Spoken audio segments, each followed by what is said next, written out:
Shalom sahabat yang baik hati, salam sehat selalu bagi kita semuanya. Marilah kita bersatu di dalam doa.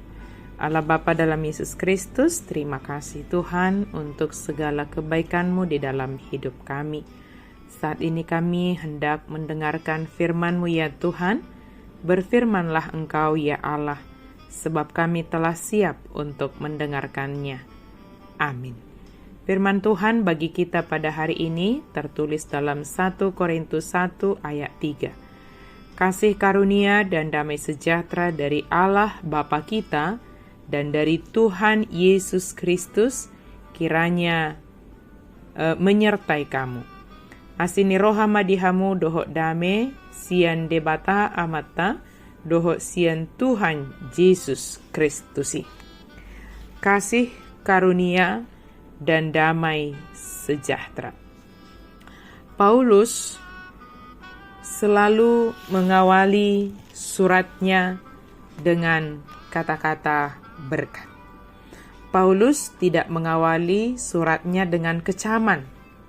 Ia memulainya dengan kasih dan penghargaan kepada mereka di dalam karya dan panggilan Kristus. Rasul Paulus berkeyakinan bahwa masalah yang terjadi di Korintus akan dapat diselesaikan. Caranya, mereka harus kembali ke dasar pengakuan dan panggilan iman. Mereka harus menyadari status sebagai umat Allah yang dikuduskan. Dengan begitu, mereka akan melihat bahwa pergumulan merupakan bagian dari proses pertumbuhan rohani. Rasul Paulus menempatkan jemaat Korintus setara dengan umat Allah dari berbagai penjuru dunia. Mereka semua mengarahkan diri dan beriman kepada satu tujuan, yakni Tuhan Yesus Kristus. Dengan begitu, mereka mengakui kebesaran dan keagungan Kristus. Pertumbuhan iman dalam Kristus akan berjalan sesuai dengan kerinduan kita untuk mengenalnya. Pengenalan itu dilakukan secara pribadi dalam setiap aspek kehidupan.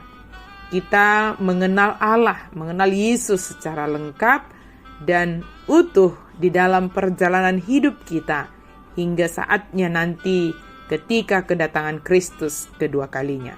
Kristus adalah Raja Gereja, setiap umat dipanggil untuk tunduk kepadanya. Dalam nas hari ini, kasih karunia dan damai sejahtera merupakan rangkaian kata yang selalu ada dalam surat-surat Paulus. Makna dari kata kasih karunia adalah itu sebagai kabar baik atau Injil yang kita terima. Dasarnya adalah kasih karunia. Tanpa kasih karunia Allah, maka kita tidak akan dapat menerima Injil.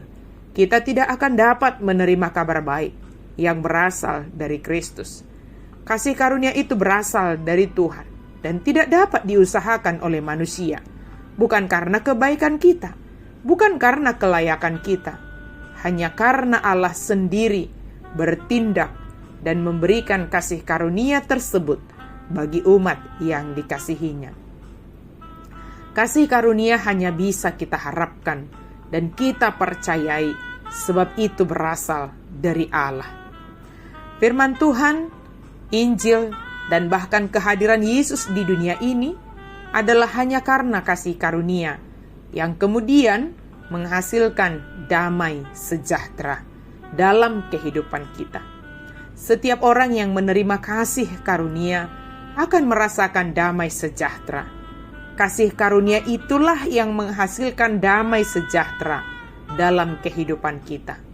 Jika Injil yang diberitakan dan sampaikan kepada kita itu landasannya adalah kasih karunia, maka damai sejahtera adalah buah dalam kehidupan kita. Kita hanya akan merasakan damai sejahtera jika berada di dalam Injil, di dalam Yesus Kristus. Faktanya, hanya Yesus yang dapat memperdamaikan kita. Di dalam Yesus kita mengalami damai sejahtera, diperdamaikan dengan Allah Bapa, dan juga harus berdamai dengan sesama.